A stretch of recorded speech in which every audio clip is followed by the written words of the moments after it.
This is how I made a 3,000-pound sarcophagus and put a bag of flaming hot Cheetos on the inside of it, and then dug a big hole and buried it underground for future civilizations to find. Step one was to cut out sheets of melamine and make a large form, and I was using reinforced concrete, so I needed to seal the form with silicone. I also made a form for the top head plate. I cut out rebar and then heated it up so that I could bend it into 90-degree angles. Then I welded it together.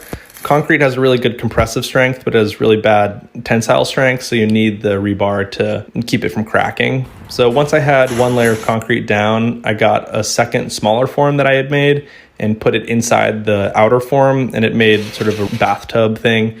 And 2,100 pounds of concrete and a bunch of random bruises later, I had the sarcophagus done, and luckily I had help for the headstone.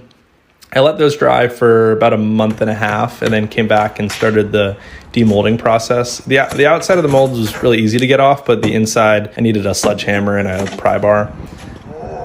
Then I dyed the sarcophagus black. I did run into an issue with the headstone, and I needed to flip it over to the smooth side, but it was 900 pounds. And so I came up with what I thought was a good idea, which was attaching a ratchet to my car, but it ended up just breaking the table. And then it started flipping the table over, but eventually with the pry bar, I was able to get it upright, and then I just gently lowered it down and was able to dye the top part. I used a laser cutter to cut out the ingredients for Flaming Hot Cheetos and then spray painted those, used an adhesive spray, and then gold leafed them on.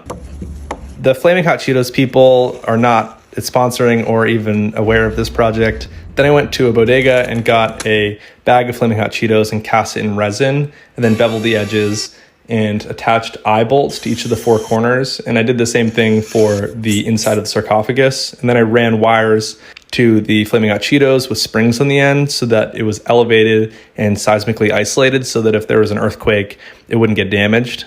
Then I took a 10-watt diode laser and tried to burn off all the germs from inside the sarcophagus, then lowered the top plate on and hermetically sealed it. Once that was done, I started digging a really big hole. 4 hours in, I took a grape brake and sharpened the tip of the pickaxe, but I had to move the grapes because they were getting sparks on them. The first day I did about 7 hours of digging, and then on the second day the landowners asked if I wanted help with the tractor, and I said absolutely. And after the hole was dug, we loaded it up onto a trailer and drove it out to the burial site, and the tractor brought it the last little way. When we were offloading it, the sarcophagus rolled prematurely down and got stuck.